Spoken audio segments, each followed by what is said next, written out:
there's a lot of people that do want to work with those top football clubs, football especially, just because of the culture in this country. Um, Even if they're working with a club or a team or a particular sport, they still want that extra income or they want to develop their own brand and do something unique that's for them. I just felt like this could be a place where they could advertise that. They could start to build up, get a couple of athletes under their belts, get further specific experience, or build their reputation by word of mouth to the other people in their team. And eventually that opens more doors.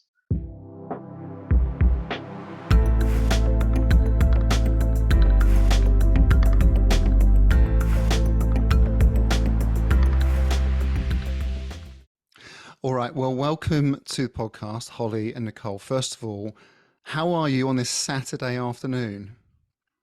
Very well. Not very no, well. I was going to say not very well. I'm very well, thank you. Good, yeah, it's something to do whilst it's raining outside. Yeah, that's true. Saturday afternoon has been the only time we've been able to find a time to record. I reckon this could be the record for the number of attempts at scheduling a podcast. Even more than multiple Olympic champions that have shifted. And thanks for making the time. Third time lucky. Third I hold my hand this up to some of week. those. Now, right from the start, I should say the following, and we're going to talk about a platform that you are developing that provides athletes with access to expert performance support practitioners, nutritionists, physiologists, therapists, psychologists, and advice for managing many other aspects of their lives. So, insurance, legal support, mortgage support. And B, that the same platform provides practitioners with a place to be found, to sell their services, and support athletes who have a need for what they know and what they can do. But C, I came on board as a director on the project. So that's what we're going to chat through today. But I wanted to be upfront about my involvement in the project. So there's the disclaimer: full-on collaboration, co-ownership, full cooperation on this. So I thought I'd just put that right at the beginning before we get into the details, so that people are clear. But right before that's out of the way now. Before we go any further, give us a brief introduction to yourselves. Nicole, do you want to kick us off? My name's Nicole Booth. My background is in strength and conditioning, and I also used to coach a number of non-mainstream sports. So I was a dance teacher for a while, worked in outdoor education alongside that, and then ended up working in sports and fitness quite a lot, preparing athletes to be in competitions or train. And yeah, that's my background in a nutshell. And I now work as a head of strength and conditioning at a university and lecture on the sports science there as well. Amazing, thanks. And take us through your background too, then, Holly. So I've always kind of been in sport as well, very much like Nicole. So I'm a professional golfer on the Ladies European Access Series. I think I've been a pro now since 2013. Feels like 100 years ago. um, and then I did a degree in sport at the University of Central Lancashire, and then I did a master's in biomechanics in sport and performance analysis. And then sort of after that, really carried on playing a little bit more, and then got really into the sports massage world, shall we say. And I've been doing that now for about 3 years or so, kind of alongside and supporting myself while I've been golfing. And most recently did my performance lifestyle for athletes. So yeah, just kind of getting into that really, because I just enjoy being in sport. Who doesn't enjoy being in sport? So yeah. And can I ask you then, Holly, just out of curiosity, is that something that you need to have an additional income on top of your professional earnings, have you looked to try and create that as your next career move, or what's the reasoning behind having several parallel career incomes opportunities? So I've kind of done varying sports, to be honest, varying roles. And I've been kind of lucky with the sort of roles that I've done alongside my golf that have kind of allowed me to take the time off to be able to play, but also fund. So I worked as a golf coach and I worked as an educational support worker for a very long time. So we obviously got the school holidays and we got time in between, which also allowed me to continue to play and to fund my golf. And then I got into, as I said, sports massage, which allows you to earn a little bit more money, but also allows you to fund and pay for your events. I was also very blessed to have a sponsor in that time as well, which also helps with the financial side of things, so flights, accommodation, transport to and from. And kind of because I've been in that teaching sort of educational setting for a while, I do kind of a little bit of agency work here and there as well. So I've dipped in and out of lots of different things, but I've always kind of come back to sport, and it's always been kind of central to funding the golf. Yeah. Yeah. And Nicole, your background in the activities that you engage in, outdoor activity, bouldering, rock climbing, and ballroom dance, not natural CIA agent. bedfellows there. It's not the sort of thing. Well, I used to do a bit of sprinting, and now I'm in the NFL. Um, Talk me through the combo there. I don't think there's really a rationale around it. The dancing, I started that when I was 3 years old. I Okay. live in just outside Blackpool, and I was a dancer until I was about, I think it was 26. It was my second year of university that I stopped, due to health reasons. The climbing came into my life when I was about 18. I worked at an outdoor centre. The recession had hit when I had just turned 18, so for me it was, where is their income? I want to be in an active environment. I want to do something that isn't going to take away from my dancing, um, and allow me to still move regularly. And outdoor education was something that I fell into and absolutely loved it. And climbing, I discovered whilst doing that and became really passionate about it, and I love it.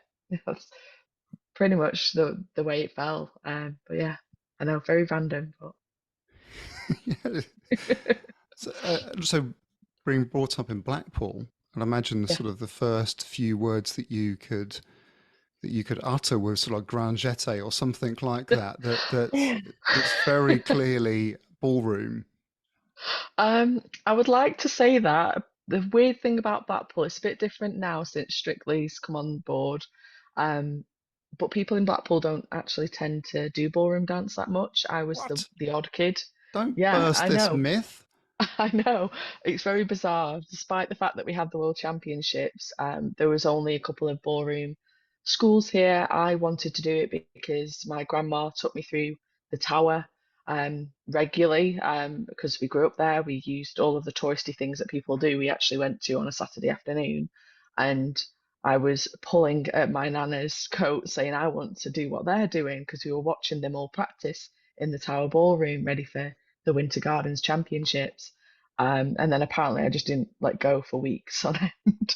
And we found a friend of my parents that their children went to it and ended up never stopping until Wow. I got older. Yeah. Wow. Wow. So very diverse backgrounds between the two of you. Um, There. not an obvious overlap of, yeah, well, I was golfing and then I met this ballroom dancer climber. Um, so Sounds like ha- Step Up, doesn't it? that's a triathlon right there. Yeah, Um, yeah. so how did you meet, and how did you then decide to work together? Who wants to take this one? I'll take it, I don't mind. So we actually were in sort of the last couple of days of our lifestyle course. So we originally met on the task course in Manchester. And believe it or not, I sat next to Nicole that day. I was like, oh, there she is, bright and beaming. I'll go sit next to Nicole. So I sat next to Nicole. This was Uh, when? This was not long ago. this was not long ago. This was like March, wasn't it, Nicole? I think something around there. And like we just spent the whole time laughing. I think the tutor was just like, who are these two crazy people on this course? And then the train strikes happened kind of around the same time, and I didn't realize that Nicole actually lives so close to me, because I'm Lancaster, she's Blackpool. And she was like, would you be able to give me a lift, because I'd end up having to go on a different day, or a different bit different day of the course. And I said, yeah, no, absolutely, no problem. So we met at I picked her up at Barton Grange, and we drove all the way to Manchester. And then after 2 days, we were driving all the way back. And we got talking about just about performance lifestyle. And I'd kind of had in the back of my mind at the time, I'd kind of thought, oh, wouldn't it be great to have like a little community for performance lifestyle that athletes could kind of access? And we got kind of going back and forth on how Nicole had felt she'd kind of been let down in her industry, and how I'd found that certain things weren't accessible to me as a golfer, sorry, but also as a sports massage therapist, kind of where I felt like there maybe had been a gap that could have been kind of covered. And then we kind of got going back and forth on a few names, and we were like, hey, why don't we like build this platform for athletes and for practitioners to kind of be able to cover all this, and it just be like this ultimate sports platform where you can find everything for sport, basically find what you need when you need it. And we went through a lot of different names at the time. I think we were like, oh, we'll go for like like athlete support community with a K. We were getting a bit crazy. And then Nicole rightly said, well, we don't want to be comparing ourselves to Ask Jeeves. So we were like, yeah, no, maybe not. Maybe that's not what we want to go for. And then we came up with Athlete Now. And yeah, the rest is kind of history. We've kind of built it from there, really. Yeah. Was this the third or fourth minute that you'd met? Second. Second, yeah. I think we were having a bit of a typical whinge in the industry, just around things that Holly, you'd faced and your partner had faced as athletes. I was talking about my athletes really struggling. They couldn't find physios that had experience with sports practitioners, so they were being treated almost like an elderly person that had had a fall after having an injury and having to take 6 full weeks off, when realistically they're semi-professional athletes and need to get back to their sport a bit quicker and also safer. And that was becoming a recurring theme. Holly had mentioned the same. And then we started to talk about other areas like psychology, whereas there's a lot of confusion around psychologists versus mental coaches, and actually there's a lot of danger that can happen around it. And it kind of tailed from there of, well, wouldn't it be great if there was somewhere almost like that would verify the people are who they say they are, because there's a lot of cowboys in the industry, and it'd just be nice to have that assurance that at least there's been an initial check done before the athlete finds them, and then they can connect and decide who to choose to work with. Yeah. So it went from a whinge and a bit of a moan about the state of play, but it also then was, well, we can whinge and moan, but we can probably do something about it, or why Yeah, couldn't we? Yeah. yeah. And then we spent a good couple of weeks searching on the internet, trying to find if anyone was already doing what we're doing. And we couldn't find anything. We couldn't find any sort of online community that connects the two, or any kind of directory. I think we stumbled upon one that wasn't really doing what we're doing, but slightly similar. After we'd already started to make it happen as well, so we realised there was a big gap there, and we were in the right place. And then we stumbled upon your idea as well, which was similar to our own, which was great, really. So I'd been kicking this about for maybe 18 months, and I'd set up the site. I'd started to sort of chip away at it, and I told my community that I was going to work on this, and the encouragement from a few people saying, "Have you done this yet? Have you finished this yet?" Um, chivied me along, and I hadn't really perhaps got the room or the scope to to create it, but I thought, right, I'm going to give it a good push, and it was under a different name, a different website name, and I just thought, right, before I go anywhere any further, I'm just going to spit this out into social media and see what happens, and just say, does anybody want something like this that does this, this, and this, which is it connects athletes and practitioners, and enables people to earn, but also to benefit. Um, I can't remember what it was now. It was earlier in the year, wasn't it? So it would have been sort of April, May time when I put that out. Who spotted it? I think it I, was our ambassador. It was Kat, wasn't it? yeah, I think it was. I Yeah. think it was. She tagged us in it, I think. Yeah, yeah. I think it was your My Performance People. It was a My link to Performance My People Performance People. was my Yeah, name for it, and yeah, Yeah. effectively that has probably got a similar vibe, hasn't it? yeah. Athlete now. Well, I need some Yeah. services now. Yeah. Um, and my performance people, as in I need some people to help me with my goals. That was kind of a similar spirit. So did you think, right, we're going to go full bore rivalry here, or what was the thinking behind the scenes? I haven't asked you this before. Um, I don't know, I think we were like, you were headhunted, so you were headhunting. That's a posh word. No, we saw your link, and I think Nicole, maybe you knew more about Steve at that time than maybe I did personally. Yeah. Even though I had been on LinkedIn for a while. And then I actually did a little bit of stalking, actually, Steve. I'm sorry. I did. I used to find out a It little was bit about you. you. I was like, It who's was Steve you. Ingham? It was me. I'm so sorry. Um, and then I found that you did obviously your supporting champions, and the courses in the CP there for the practitioners and things. And then I think actually then Nicole and I got talking after that.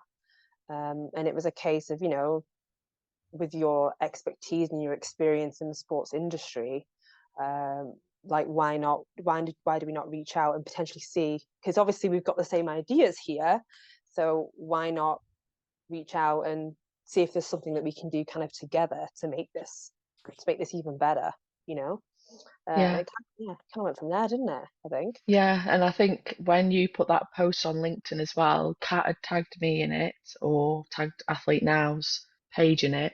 But I also had one of my colleagues at work that I share an office with, Mark Stone, and I know he has you on his LinkedIn network. And he said, "Oh, by the way," and it was like the same, like within an hour of each other. He was like, "By the way, have you heard about what Steve Ingham's doing?" And I said, well, I've been tagged in it. I'm going to look at it after work and see what that's about. But it looks like he's doing something similar. So I might just pop a comment on there and let him know that we're doing something. Hopefully, we can find a way to work together. And it was one of those, I knew your background, I knew the work that you'd done in the industry. So I was like, I don't know how open you'd be to it, but let's start this conversation because that's the way it's always working best if you start a conversation rather than I don't know. I know some businesses just go straight into rivalry, don't they? But if you've both got the same problem that you're trying to solve, why not use the power of three of us to do it really well and do it together? Yeah. Yeah, I think that was the reality for me. That when you were approached, it was, well, I'll suss you out appropriately, but at the same time, it was almost somewhat of a relief in that I felt a real need for this in the area. I felt that the conditions were right, and that there was a gap in the market. And one of I mean, we can get onto it in a minute, but one of I think the stumbling blocks, I think, for a lot of uh, practitioners was, how do I communicate? How do people find me? How do I communicate what I can offer? How do I go about talking about myself?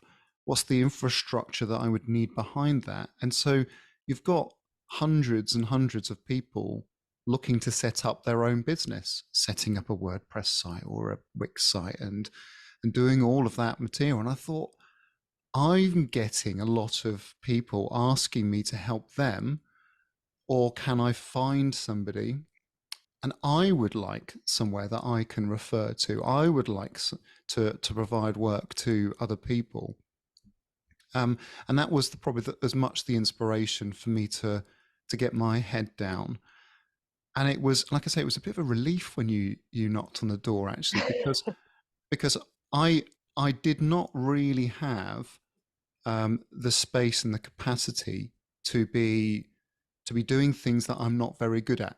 And you are both very good at what you do. So it was sort of like, oh, phew, I can just do the thing that I'm all right at doing.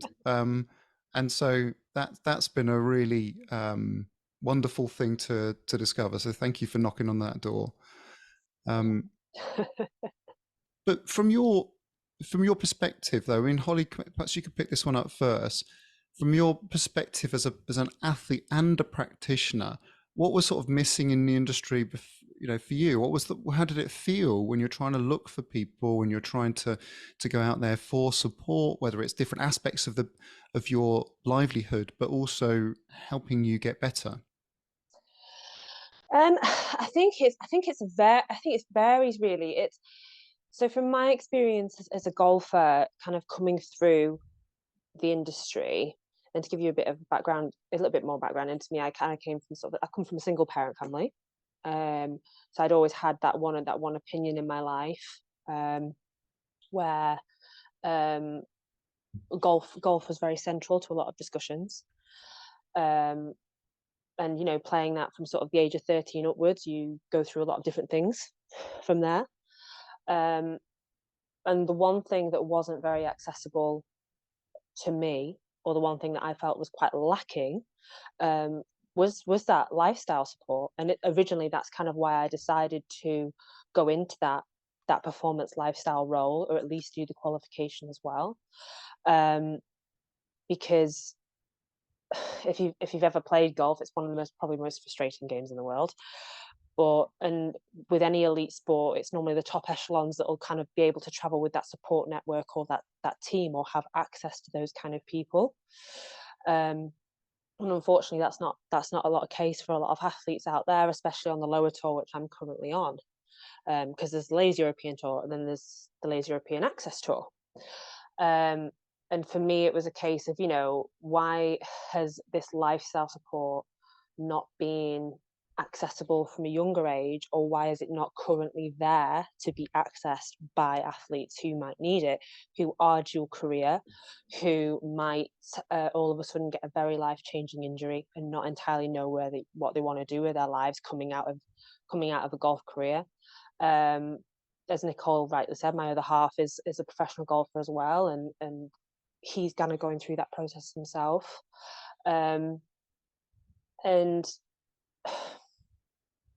there's been the experience where I've also dealt and spoken to a lot of other different athletes who have also been on my tour, who, may have been traveling for competition, have maybe had an injury, and they've kind of thought, well, where can I go, where someone can help me, who I know, sounds really bad, but can speak my language, can help me, can help get me ready for my competition, which is probably in a few days' time. And a lot of girls that I know have really, really struggled with it, being able to access that support. So, and then from a practitioner's perspective, and as a sports massage therapist, it was a case of, okay, where can I find CPD that I know is reputable? Where could I be able to access an industry expert that might be able to give me advice, or maybe a forum that might be able to give me advice on a client that I might be dealing with? A lot of the time as a level 3, you'll refer to a practitioner, a different practitioner, a more qualified practitioner. I normally refer to a physio, or I'll ask the physio for extra guidance. But where can I go to learn more, or to access that support and advice that I might need? And it is a big thing, as you mentioned, Steve, coming out of university and going into the sports industry. I think a lot of people kind of expect you to hit the ground running, and it's never the case. It's never the case. It's actually very daunting to think, right, well, I'm going to go into a sports role, and now I have to kind of, it's like passing your driving test and then going out driving for the first time on your own. That's the way I describe it, definitely. Mm. Fascinating in itself, but at a paid level, um, being able to do your sport as an athlete, player, whatever it might be, but having the need or seeing a frustration that you can't access that type of support or not knowing where to go, I suppose it's probably the essence of the solution that we are trying to provide. That there's a single place that you can go and search as an athlete. And Nicole, as a practitioner, but also maybe as an academic, if you're working in that academic environment, are, are you hearing different perspectives from the graduate pool about entrepreneurship? They want to work for themselves. I'm just curious as to what you're hearing from within those walls about. Is it all about I want a job at Man United, or is it actually I want to earn for myself? I think being in the area that we're and in England, there's a lot of people that do want to work with those top football clubs, football especially, just because of the culture in this country. But there's certainly a shift now in the way that students are approaching it, especially as they're graduating. A lot of them are aware of the cost of living. There's a lot more mature students coming to university these days than there was, say, maybe 10 years ago. And a lot of them are, even if they're working with a club or a team or a particular sport, they still want that extra income or they want to develop their own brand and do something unique that's for them. And I'm seeing a lot more of this focus right from year one through to year three on the undergraduate degrees. And even master's students are coming to us and asking us about what they can do to promote their brand. They've got all this knowledge, they've got the internships under their belt from when they were studying, but they're not able to still get their foot through the door. So, and my way of approaching things when I was doing my degree, as a mature student, I live out in Blackpool, which is a bit out of the way of everything else, sport wise. I didn't have access to a car because I was medically not able to drive until fairly recently. I can start picking that up again. So for me, I had to make an opportunity. So I focused on developing my brand and merging from the other areas I did into strength and conditioning. And then I ended up setting up a weightlifting club when I was in my final year of university, and then ended up developing through that stage. And that eventually got my foot in the door. And I went to the individual athletes at different academies rather than to the club, and it's helped me to build my brand, get more sustainable income. I just felt like this could be a place where they could advertise that. They could start to build up, get a couple of athletes under their belts, get further specific experience, or build their reputation by word of mouth to the other people in their team. And eventually that opens more doors. So that's the way I kind of saw it from that perspective of helping those new graduates coming out. I think that's you could. There's probably a few accrediting bodies that would, for example, they might have a directory on bases or sport and exercise nutrition register, and that in itself offers an opportunity for people to be listed somewhere, but it doesn't necessarily do the connection piece. Yeah, yeah. I think that in itself is the bit that a lot of practitioners will really struggle with. I don't know how to find people. I don't know how they would find me other than word of mouth, which is not a bad way of operating for a lot of professionals, a lot of consultants, a lot of contractors, um, and having part-time roles can shore up people's income, but they do potentially have to fill up the rest of their time. I've got a sense that there is this sort of almost an additional authentication piece that we could be playing on athlete now, that of just being able to say we're about quality assurance, we are about being transparent and integrity focused, that you go here and you're going to get good support because accreditation, what we're providing that sort of stamp of we're only going to take on accredited practitioners, that they also do need to build up their profile of, are they any good? Are they getting good reviews? Are they getting the sort of the feedback that they're going well? Yeah, I Definitely. think that's a big part of what we wanted to do because, as you said, that issue of finding the wrong person. I had a similar experience with my dancing where I went to someone who I thought was a psychologist, and it's only even the past 6 months where I've realised how detrimental their advice was. I was Right. going through a series of things with my health, and also PTSD because of the issues that went on with my health, that I didn't know how to cope with. I didn't know how to manage in a sporting environment, um, and outside of the day to day. So when I went to them, just asking them to talk me through strategies and things like that, it was very much pseudoscience that they were giving me. You know, you might as well have just ripped out an inspirational quote from somewhere. And because it wasn't working, and the frustration of not having other practitioners to choose from, I stopped. I thought I need to look after my health overall and where my headspace is at. And this is no longer my place that I love and was so passionate about before. It's a place I dread to go to. And it's a shame because that's 24 years of a discipline Mm. that I was very good at and that I was teaching others to be good at, just gone. And that's like a worst case scenario, but I don't think I'm alone in that. I think there's a lot of other disciplines that could cause harm, nutrition, psychology, S&C, if they don't have the right underpinning of their background. Yeah. Okay. And that's a very powerful example of, we should all be doing a little bit better in the industry. And one of the things that I was passionate about, I will stay passionate about, is that I don't want the athletenow.com, athlete now, I don't want that to be a race to the bottom.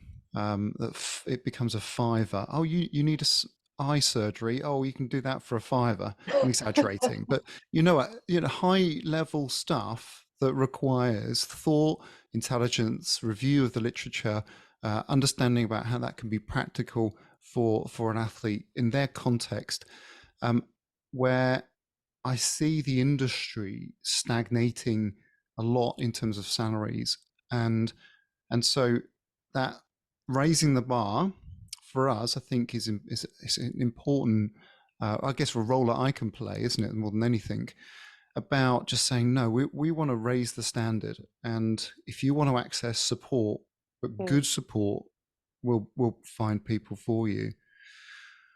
Okay, great. So athletenow.com. Sorry, I'll start again.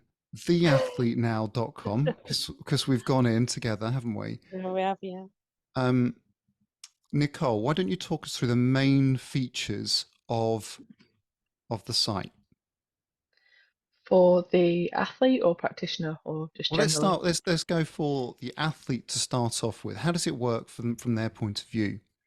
Okay, so for the athlete, at the heart of it, it's a directory of verified practitioners. So if you go to the homepage, even as a non-member, you can go on, search the location, search what sport or discipline or support that you want.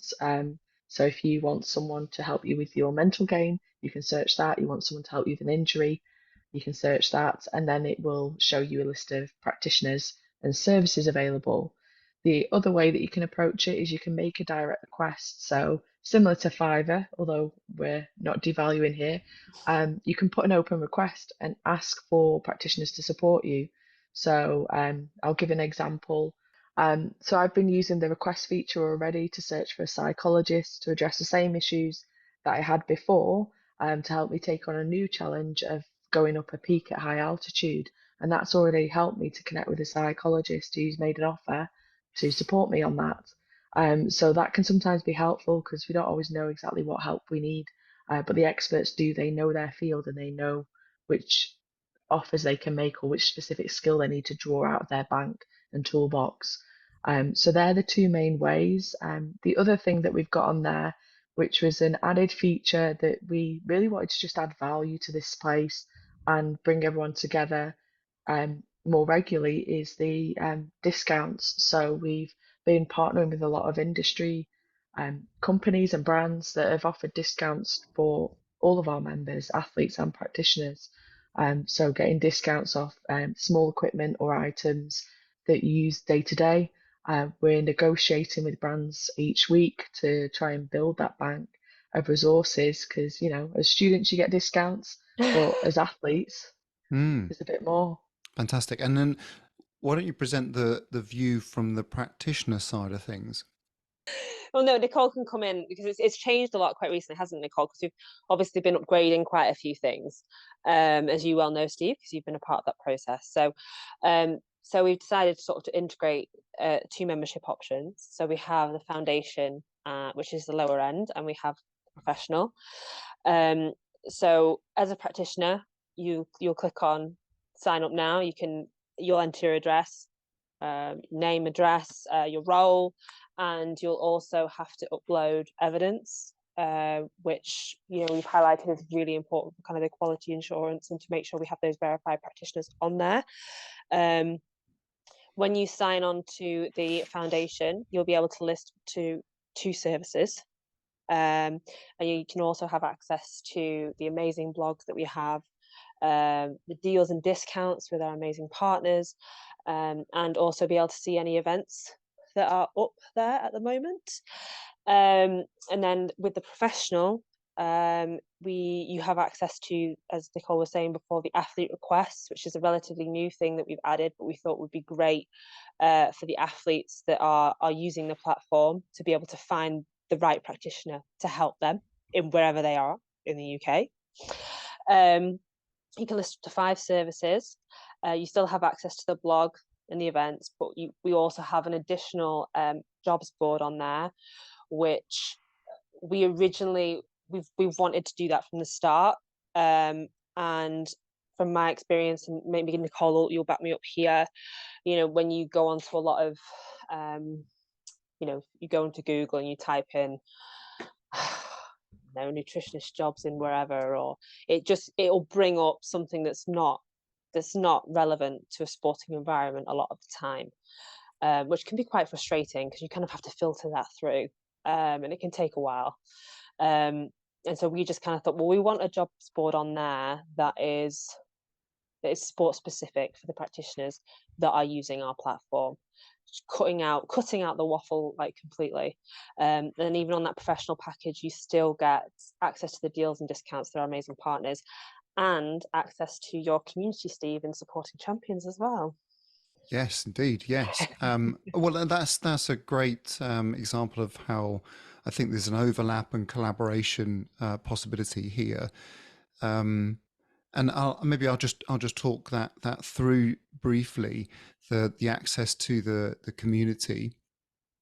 The the community has really been a place that practitioners can interact. The people who've taken our courses, for example, but now, now we've got people who are consulting or contracting with athletes, to be able to ask those questions in a way that there's no dumb question. It's a safe place for people to say, "I need some help." Get some lessons, get some specific insights. So I post every weekday some insights, some ideas, some practice guides. There's expert guides that we've formed over time. So Athlete Now Pro membership will have access to kind of like a really high level expert guide about being able to communicate their worth, communicate what they can do. There's also a library of 100 plus webinars, tutorials, and guides, and conference replayable sessions, and live Q&As, so that people can bring their live issues. What is it I'm working on at the moment? And get some discussion and support. And we might not be able to sort of have an off-the-shelf answer, but we can discuss it through and get that additional support. So what I really like about the 2 tiers of the membership is that for not very much money, you can get started, you can get up and running. And if you want to get a little bit more support or lean into this a little bit more, then there's plenty there for you. And the member benefits are huge at the moment, I think. And I think it as well, and just adding on to that, Steve, it just gives you an extra platform for not that much money, with access to so many amazing things as well. And a lot of busy practitioners out there, and quite a few I've spoken to, they find it quite difficult sometimes to kind of take the time to do the social media, to then advertise themselves, to then promote the business. So, you know, and because Nicole and I and yourself, we are practitioners in different things, but we can appreciate that is hard, as we're trying to push our, the socials for Athlete Now and trying to get it out there as well. And that's something that we want to help practitioners with, promoting their business, and allowing them to be found by athletes, and hopefully allowing them to work more with athletes if that's really what we want to do. But a lot of practitioners I've spoken to, that's been the one where they've turned around and said, I just don't have time. I don't have time to advertise my services. So having a platform that I can put my services on and potentially it gets seen is just an additional bonus, really. Yeah, and we'll provide some specific support, because I think a lot of practitioners don't necessarily know how to communicate their value, that which is sort of code word for selling themselves. And now, Nicole, you're our SEO expert. Perhaps a bit too much for my liking, but that's a different fear that I've got. And so people will find people that are on the platform because of the work you're doing as much as anything, but they'll be coming to Athlete Now because they have a specific need, rather than I've got to trawl LinkedIn or I've got to trawl social media to try and find somebody that's, I don't know if they're any good or not. So I suppose we're providing, in part, one half, providing the platform where people will be going to find those practitioners, but secondly, we will providing with some additional support about how they should communicate themselves. Yeah, and I think it's a case of, for some reason in this industry, I don't think we're alone in this, but there seems to be almost a taboo around, people don't like to mention money or ask for money, or they're not sure how much to ask for. And I think that I don't know about yourself, Steve, but I think that is an ongoing issue where I think actually letting people know that they have that value to add um, can be a really important piece that we can work on. And I know there's other places like Sportsmith that are also doing some really valuable work in that, of letting people know this is what you should be paid, this is the average wage for this that you should be asking for.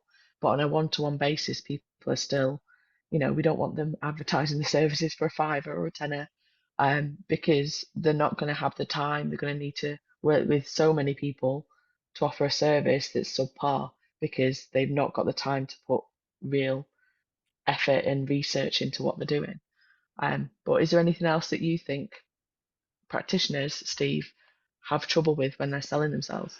Well, I think it's probably that we're grown to sort of just focus on our role. Once you're actually in with a sport, that you're busy delivering to athletes, you're focused on persuading coaches and athletes, trying to create impact for them. You're trying to weigh up lots of different decisions across a team. So a multidisciplinary team will be trying to work out a problem, and someone's idea will come to the top and others won't. And if you take all of those particular perspectives, those are all really useful for communicating your value.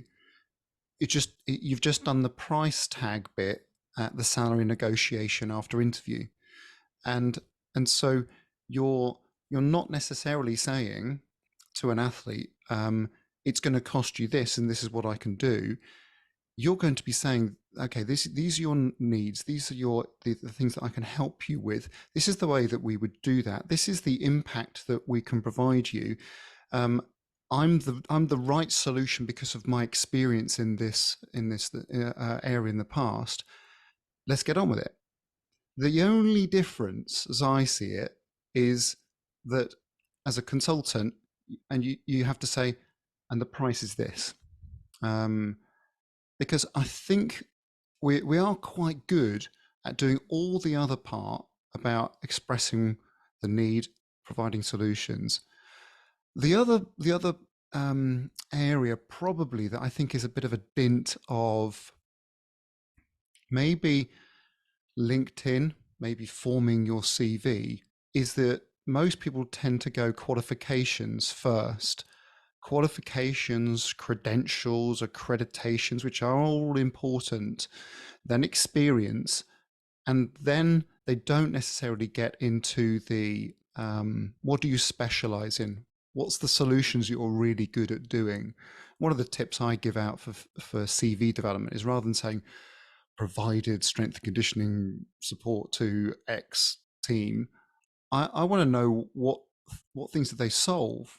Did you improve the injury resistance, for example?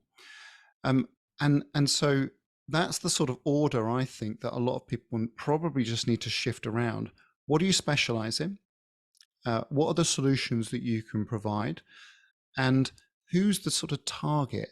Who's the group of people that you've got the most experience in? And then tell me a little bit more about your experience and then your accreditations and your qualifications. I think that's the order. As far as I know about sort of website design, people look at a website and think, what is it? What problem does it solve? How do I get started? Is this person any credible? And so I think it's just flipping that round, and making sure that people are comfortable about niching the communication. What is it I do? Who's this for? And then let people get in contact with you. Yeah, absolutely. And I think there's a lot of people on CVs being the doer, like they've done a lot of things, rather than the achiever. What have they achieved? And I think that's one problem that I always had when I was doing my CVs. And it's only the past couple of years I've started to switch it up and go, actually, who have I helped and how have I helped them? What's made me a bit different to the next person that's coming along and applying for this role, or wanting to work with this person? And I think that's a big, maybe like a big educational piece that needs to be done with practitioners when they're coming out of university, or when they've been in the industry for a while and they're so bogged down in all these quals that they've got and CPD, because we're all in it all the time, doing lots of that. But Yeah. that's not how you're going to help people. Yeah, it does. It probably grates if you've got a first year sports science student charging thousands of pounds. It probably grates people like, what are you doing?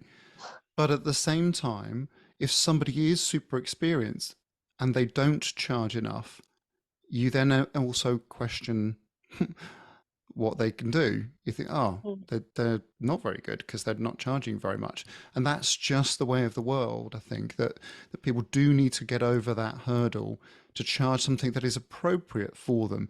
It's not necessarily about greed, it's about feeding your children more than anything, or getting paid for what you can actually do at a market rate that's worth your time. Yeah.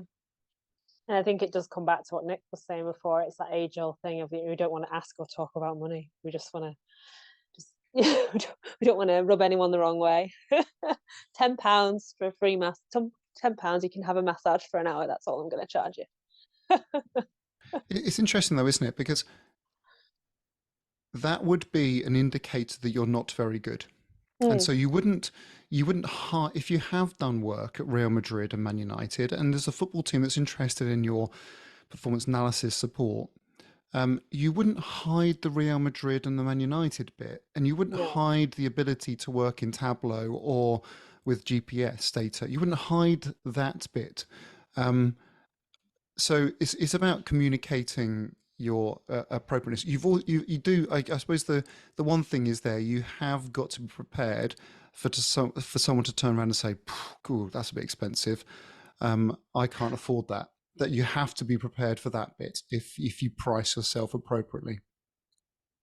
Yeah, no, absolutely. No, I agree with that. You'll We get one or two people that do that. we'll be developing more resources around that, around appropriate pricing, and the we've already got some discussions in the community, some replayable webinars about getting better clients, so that can potentially help. And so we've sort of talked through the importance of how people present themselves, and how do the listings work? What kind of services and practitioners have we got on there at the moment, and what the practitioners can advertise? So excuse my throat's going. So at the moment on the platform, we've got a massive range on there. So we've got nutritionists, strength and conditioning coaches, psychologists, performance analysts, sports massage therapists as well. We've tried to cover all bases with that. And then when you sign on as a practitioner, you come onto your dashboard, you'll get a green button in the top right hand corner. You can go into there. You'll get a drop down basically of every discipline that I've just named. So it'd be nutrition, performance analyst, strength and conditioning. You'll click on that, and then from there you can build your listing. So the services that you are providing, how much that is, whether that is virtual, in person, and obviously the price of that service as well. Superb. And tell me a bit about the partnerships. Now, this is an area that I would have never have sort of worked on myself if I was running this solo, for sure. So you've added so much in this space already. Current partnerships, how can companies get involved? And we're already getting success stories, aren't we, too? So with regards to partners, we have a range of partners on board. And when we wanted to bring these partners on board, our main focus was that they bring quality to both the practitioners and the athletes that we have on the platform. So we have currently on there, we have LAPS, who was one of our first partners, so Life After Professional Sport, and they provide a lot of support and resources for athletes looking to move out of their professional sport, potentially thinking of going to university, or are looking for transitioning into career.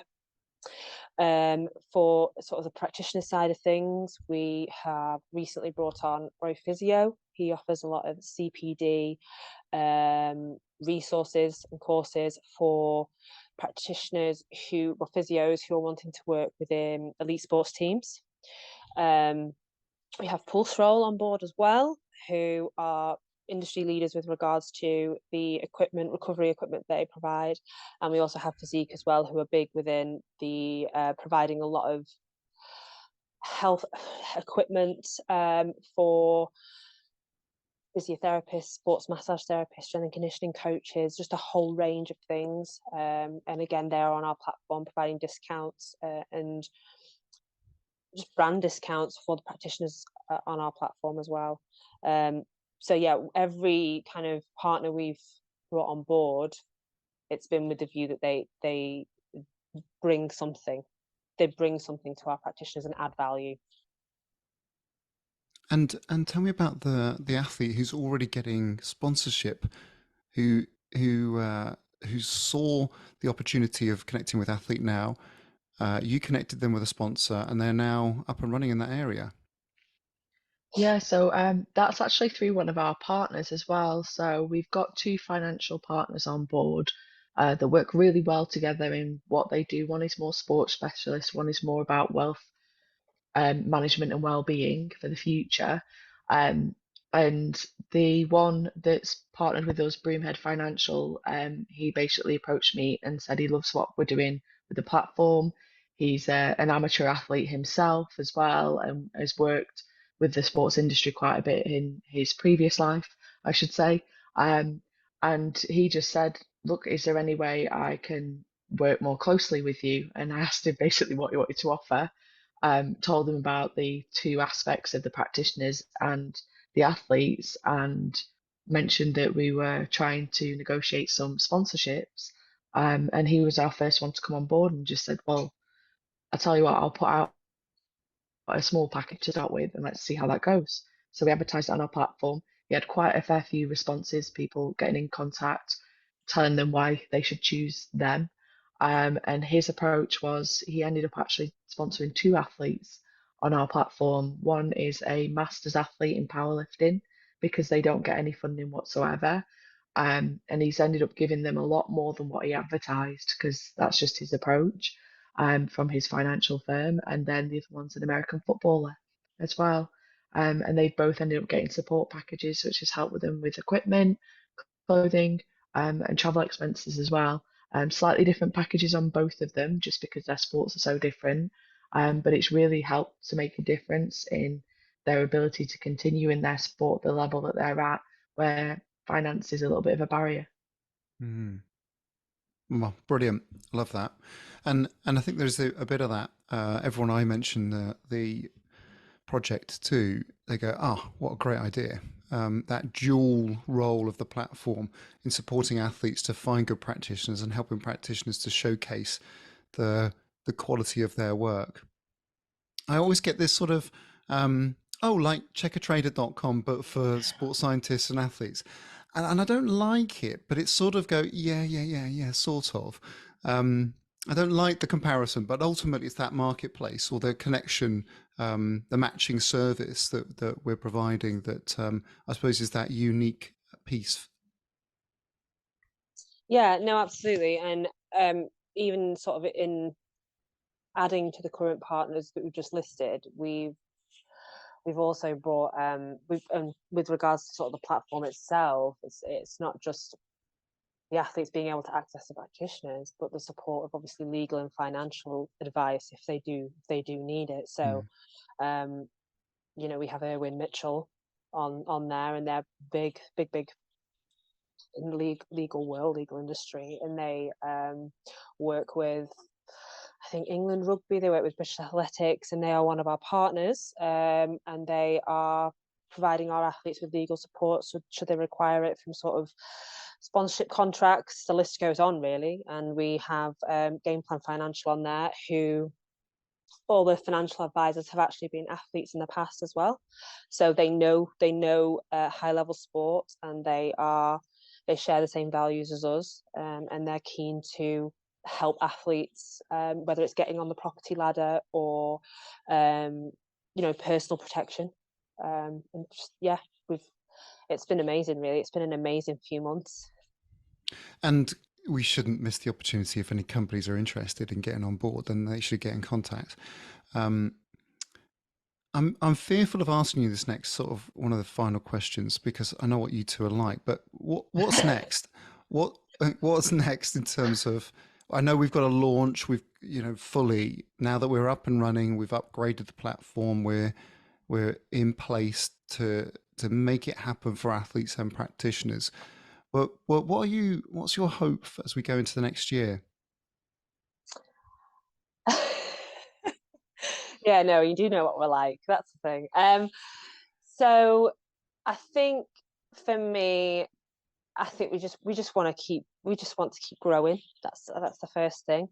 Um, but I think the big thing for me as well, having been an athlete and having experienced it when I've been abroad as well, is athletes being able to access training facilities abroad. I mean, that's not probably the next year. That could be the next couple of years. That's a really big goal for me. To sort of get gyms on board that will enable athletes who are traveling to the UK and hopefully worldwide, to be able to not lull in their training, but be able to find a place and think, oh, I can go there. I've got a set price, and I can continue my training in the build up to whatever competition I'm in. That's on. I'm currently hunting. I'm hunting for this gyms at the moment. So yeah, Hmm. that's one of the things. So there'll be a massive list, I'm sure. There'll be a massive list. What about A you, massive Nicole? list. A little bit of the same. So growing it internationally, I think the sporting world is very international, and we all travel about so easily these days. I think having that access to either facilities or emergency practitioners, and that's something that our athletes highlighted when we did market research because we sent out surveys to, well, it ended up as a few hundred athletes coming back, and they said, if I have an injury and I'm abroad somewhere for 4 or 5 weeks, which can often be the case, then sometimes we might not have a physio in the team or we might not have a clinic nearby. So finding those resources or a training facility that's not just the track that they're at performing, that has all the kit that they need for their particular training program, is really helpful. So I think branching out a bit further than the UK, we've already got some athletes and practitioners on board internationally, but getting that bigger, that was part of the reason for the upgrade. And I think other than that, just doing what we're doing now, but doing it better, keep improving it, keep giving what we can to our practitioners and our athletes to help them to grow and thrive together. And that's ultimately it. At the heart of it is aligning with our values of helping others to succeed. And I know that sounds cheesy, but that is essentially No, why no, we connected so well. I think it is. And I'd for those practitioners that are out there that are thinking, what is this all about? I'd encourage you to take a look and at the platform, its functionality and what you can offer. That and to try it. If people don't get work, there's a community there that hopefully can encourage and help them to do that further. I'd love to be able to see some great stories of athletes being able to tap into the support that they need and feel just genuine relief from that. I'm now moving forward. I've now sorted my house out in terms of some of the fundamentals that allows me to tuck into training a little bit more, that allows me to access higher level support and allows me to achieve my goals more freely. And so, yeah, I'm really hopeful for, and I hope that the industry backs it. I hope that people look at it and think, yeah, that's cool. Let's get on board, because you, in our both in terms of our early discussions, it was so purpose driven, wanting to try and lift the industry, wanting to support athletes in the right way. Yeah, I mean, I'm super optimistic for what's to come for Athlete Now. We're really Yeah, excited about the future with it as well. I think it's going to be a real positive change in the sports industry where, if if sports people need support or resources or just to find someone to help them on their performance pathway and their journey, where they can think, you know what, there's a platform that can help me. I know where to go, and it's just that simple. It's all yeah, there. Yeah, just all encompassing, and it's all there. It's just that one-stop shop for everything sport. yeah. I feel like it's very exciting already, with the way that it's going and the development and people starting to connect. I'm hoping it just gets easier for them to connect as we grow. And that's essentially it, that they've got the options there that they can choose and that they find someone who knows their sport, knows what they need and can help them. Finally, then, where can people tune in? So, Holly, you're marketing expert. Where's the best platform to connect with? Obviously, theathletenow.com is where to go, Yeah. but also follow along on some of the content. What are the handles on the various platforms? So we currently have our Instagram page, which is, we get a lot of traction on that. So you can follow us on our Instagram, which is just at Athlete Now. And on there you can see everything that we're getting up to. On there's also a link in the bio where you can also sign up. It's as simple as that. And as you said, Steve, they can also visit the website theathletenow.com and sign up that way as well. We are also on Twitter and the Athlete Now app. So again, you can follow us on there. I'm getting the hang of TikTok, although I'm not entirely down with the kids yet, but I'm getting the hang of that. And that's Athlete. That's just that's Athlete Now as well. So you'll find us on there. But yeah, Instagram's the main one where we like to do.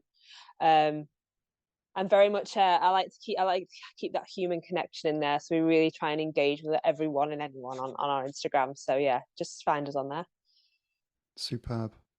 Thank you so much, both of you, for taking the time to talk it through. I've been asking you these questions, half knowing the answers, but I've also learned loads about what else is going on and a little bit more behind the deeper motivation about you trying to create this platform. And I'm so pleased that we've stumbled across each other to be able to work on this mission. And yeah, let's fingers crossed. Let's just see where we take this. I'm super excited to see what unfolds. Yeah, definitely. Yeah, very excited. Yeah. Thank you for having us as well, Steve, on your podcast. No, Way!